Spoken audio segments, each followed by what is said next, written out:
Hola, soy Juli, soy psicóloga y esto es Consultorio Simbólico, un nuevo espacio para sentir y pensar desde el psicoanálisis sin fórmulas mágicas. Porque el psicoanálisis no viene a decirte qué hacer, sino a abrir preguntas para pensar qué te pasa.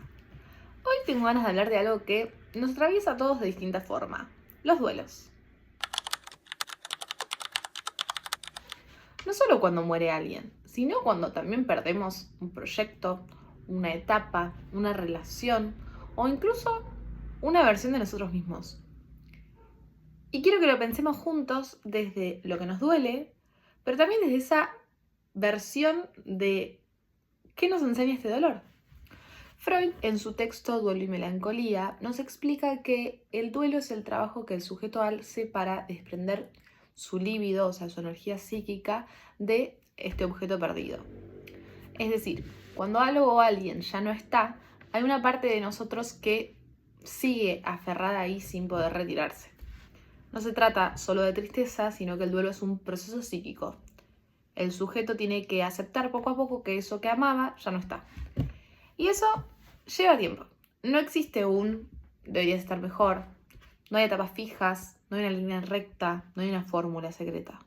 Por eso cuando alguien nos dice, ya está, tenés que soltar, no siempre entiende que el duelo es un trabajo interno, no es algo que se hace si tenés voluntad.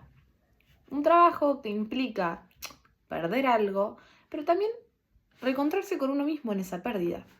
Voy a poner un ejemplo que todos vivimos alguna vez.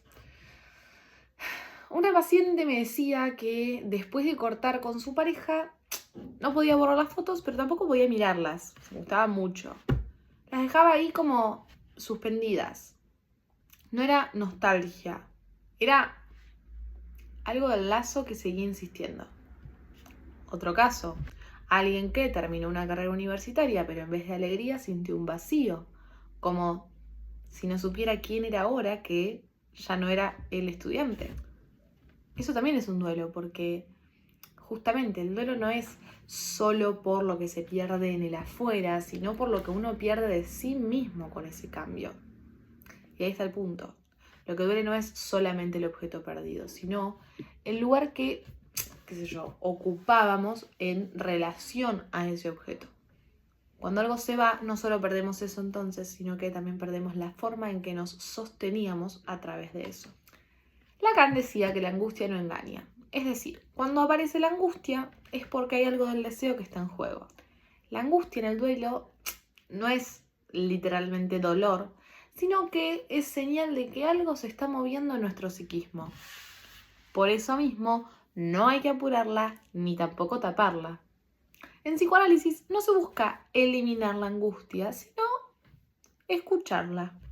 Esa angustia marca que algo de ese lazo con el objeto perdido todavía no se reacomodó. Y a veces en ese trabajo aparece la culpa. ¿Por qué no lo supero? ¿Por qué todavía pienso en eso? Pero el duelo no es un fallo, es una forma de amor que se transforma. Freud decía que el duelo es la manera en la que el yo aprende a vivir sin ese objeto, pero sin borrarlo del todo. Por eso hablar de superar el duelo es un poco engañoso. No se supera, se tramita, se elabora. En el mejor de los casos, se aloja la pérdida, hacerlo un lugar dentro de uno. Lacan diría que lo perdido no se recupera nunca, porque la falta es lo que funda el deseo. Entonces, aprender a vivir con esto que falta no es resignarse, sino aceptar que somos seres marcados por una pérdida. Un ejemplo simple, alguien que pierde un amor y con el tiempo puede volver a enamorarse. Eso no significa que haya olvidado el anterior, sino que pudo transformar el lugar del deseo sin negarlo.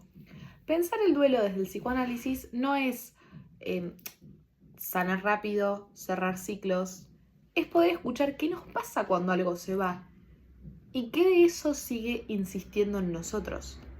Y en ese proceso a veces lo más difícil no es despedir al otro, sino encontrarse con la propia falta de uno. Soy Juli y esto fue Consultorio Simbólico. Si te resonó este tema, puedes dejar tu comentario o compartirlo. Y si sentís que querés empezar a trabajar sobre algo de esto en terapia, te invito a escribirme. Nos vemos en el próximo episodio.